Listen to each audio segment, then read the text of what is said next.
Unnao rape case में सजायाफ्ता पूर्व एमएलए कुलदीप सिंह सेंगर को सुप्रीम कोर्ट से बड़ा झटका लगा है।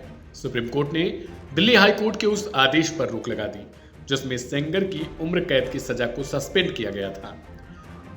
अदालत ने साफ कहा है कि आरोप बेहद गंभीर हैं और ऐसे अपराधी को किसी भी सूरत में राहत नहीं मिलनी चाहिए।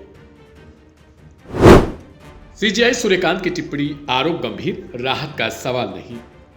सुनवाई की शुरुआत में ही chief justice of India Surya Kant की अगुवाई वाली पीठ ने स्पष्ट कर दिया कि फिलहाल बहस सिर्फ हाईकोर्ट के आदेश पर स्टे को लेकर होगी।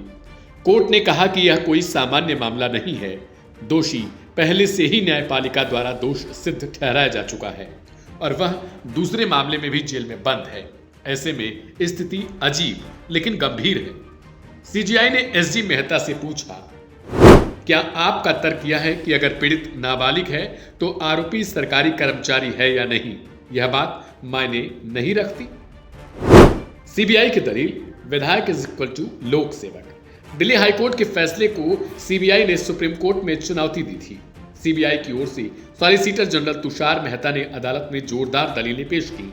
उन्होंने कहा, हाईकोर्ट ने यह मानकर गलती की है कि अपराध के समय विधायक रहे सेंगर को लोक सेवक नहीं माना जा सकता, जबकि यह मामला साल 2017 का है जब कुलदीप सिंह सेंगर बीजेपी के टिकट पर चुनाव जीतकर विधायक बना था।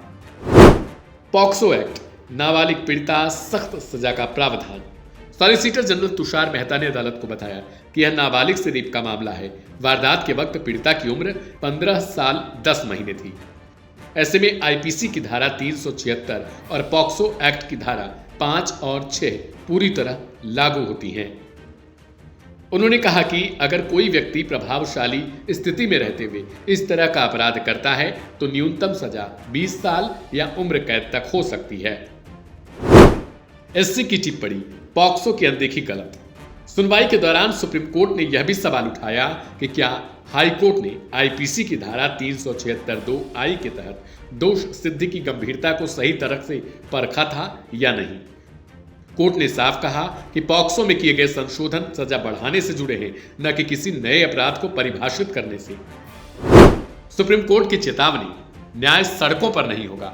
इस मामले में कोर्ट ने एक अहम टिप्पणी करते हुए कहा कि न्यायपालिका को डराने, धमकाने या कानूनी लड़ाइयों से सड़कों पर लाने की कोशिश बर्दाश्त नहीं की जाएगी।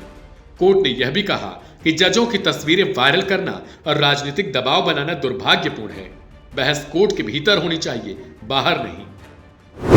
अगली सुनवाई 4 हफ्ते बाद। सुप्रीम कोर्ट ने भी साफ कहा कि सेंगर को फिलहाल रिहा नहीं किया जाएगा।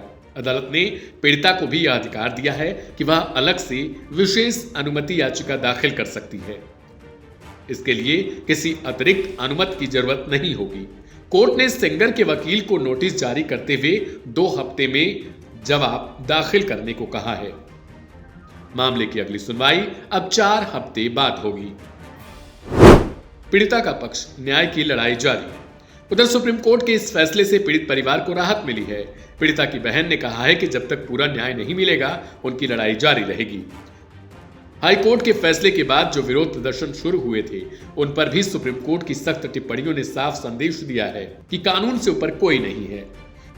उन्नाव रेप केस में सुप्रीम कोर्ट का यह आदेश साफ करता है कि नाबालिग से जुड़े यौन अपराधों में कोई नरमी नहीं बरती जाएगी और सजा के निलंबन जैसे फैसलों की गहन न्यायिक समीक्षा भी होगी। इस खबर पर आपकी क्या राय है? कमेंट बॉक्स में जरूर लिखें। ढेर सारी खबरों के लिए सब्सक्राइब करें लाइव हिंदुस्तान।